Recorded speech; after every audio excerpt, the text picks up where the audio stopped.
बातमी पुण्यातून मनसेच्या गोटातून पुण्यामध्ये मनसे आक्रमक झाली। शिक्षण मंत्र्यांना जागा करण्यासाठी कुंभकर्ण आंदोलन हे मनसेकडून केले गेले। आरटीई प्रवेशातील अन्यायकारक नियमाविरोधात हे आंदोलन केले गेलं। सेंट्रल बिल्डिंग शिक्षण आयुक्त कार्यालयासमोर मनसेनं आंदोलन केलं।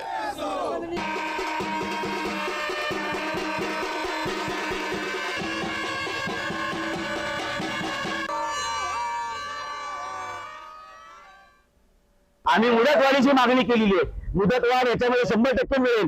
सन्मान्य हायकोर्टामध्ये पण या संदर्भात केस गेलेली आहे। आम्हालाही माहिती आहे, आम्ही शेवटपर्यंत लढा देऊ।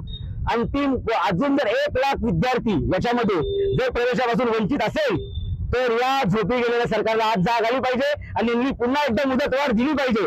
आजही त्यांनी डिसेंबरमध्ये होणारी आरटी प्रक्रिया फेब्रुवारीमध्ये राबवली, अजून 15 दिवस राबवल्याने काही फरक पडत नाही। सगळ्या गरीब विद्यार्थ्यांना त्याच्यामध्ये न्याय मिळाला पाहिजे, ही आमची भूमिका आहे। आज जर ते झोपी गेले नाही तर त्यांना जागा करण्यासाठी अजून बरा धमाका करायची तयारी मनसेची असेल।